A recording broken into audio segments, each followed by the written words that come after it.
7 April 2026 বিভিন্ন আন্তর্জাতিক প্রতিবেদনে জানা যায় হরমুজ প্রণালী এলাকা চলাচল অনেকটা সীমিত করে দেওয়া হয়েছে। সব দেশ আগের মতো চলাচল করতে পারছিল না, শুধু কয়েকটি দেশকে অনুমতি দেওয়া হচ্ছিল। যেহেতু এই প্রণালী ইরানের নিয়ন্ত্রণে ছিল, তাই তাদের অনুমতি থাকলে কিছু দেশের জাহাজ সহজেই চলাচল করতে পারছিল। সেই সময়ে চীন আর রাশিয়ার জাহাজগুলো এই পথ ব্যবহার করছিল। সেদিন বেলা প্রায় 11টার দিকে কয়েকটি রাশিয়ান মালবাহী জাহাজ এই প্রণালী দিয়ে যাচ্ছিল। তখন পুরো মধ্যপ্রাচ্যের পরিস্থিতি বেশ টানটান ছিল, তাই জাহাজগুলোকে নিরাপত্তা দিয়ে নিয়ে যাওয়া হচ্ছিল। এই নিরাপত্তার জন্য আকাশে একটি শক্তিশালী হেলিকপ্টার রাখা হয়েছিল, সেটি হলো KA-52 এলিগেটর।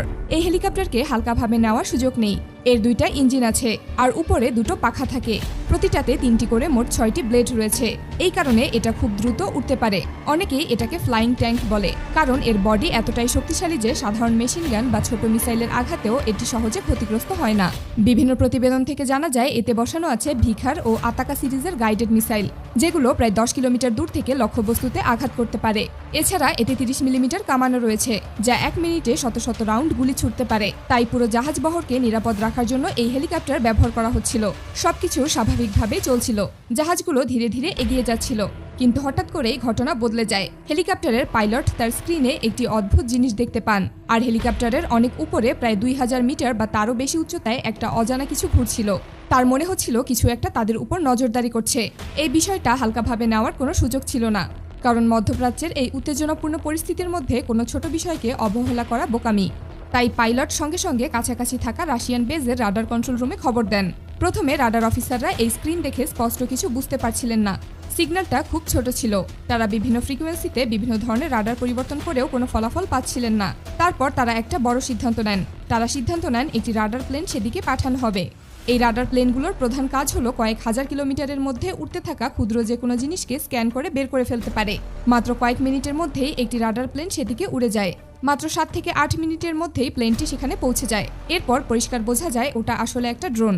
সেই ড্রোনটা অনেক উপরে থেকে পুরো জাহাজ বহরের উপর নজর রাখছিল। এখন বিষয়টা আরো গুরুতর হয়ে যায়, কারণ ড্রোন যদি এইভাবে নজরদারি করে তাহলে জাহাজগুলোর গুরুত্বপূর্ণ তথ্য বাইরে চলে যেতে পারে। কে কোথায় যাচ্ছে, কি বহন করছে, এসব ইনফরমেশন শত্রু দেশের কাছে চলে যেতে পারে। সবচেয়ে বড় সমস্যা হলো এই ড্রোনটা কোন দেশে সেটা বোঝা যাচ্ছিল না। তবে এটা বোঝা যাচ্ছিল যে সেটা খুব উন্নত ধরনের ড্রোন। সাধারণ রাডারে এটা সহজে ধরা পড়ে না।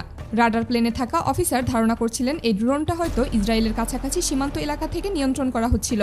ইসরায়েলের কাছেও এমন উন্নত নজরদারি ড্রোন রয়েছে, যেমন MQ-9 রিপার। এই ধরনের ড্রোন প্রায় 22 ঘন্টার বেশি সময় আকাশে থাকতে পারে এবং শত্রুপক্ষের উপর নজরদারি এবং বিভিন্ন ধরনের তথ্য সংগ্রহ করতে পারে। এই ড্রোনের গতি খুব বেশি না, প্রায় 500 থেকে 600 কিলোমিটার প্রতি ঘন্টা, কিন্তু এর দাম প্রায় $100 মিলিয়ন কাছাকাছি। তাই এটাকে হারানো বড় ক্ষতির বিষয়। যখন ড্রোনের অপারেটররা বুঝতে পারে যে তাদের ড্রোন অন্য রাডার থেকে ট্র্যাক করা হয়েছে, তখন তারা দ্রুত এটাকে সরিয়ে নেওয়ার চেষ্টা করে। কিন্তু ড্রোন ধীরে চলে, তাই ফিরিয়ে আনতে সময় লাগবে। তাই তারা একটা যুদ্ধবিমান পাঠানোর সিদ্ধান্ত নেয়। এই অনুযায়ী ইসরায়েলের একটি ঘাঁটি থেকে একটি যুদ্ধবিমান F-16 ফাইটিং ফ্যালকন সেদিকে রওনা হয়। এদিকে রাশিয়ার রাডার কন্ট্রোল রুমে থাকা অফিসাররা মোটেই সময় নষ্ট করছেন না।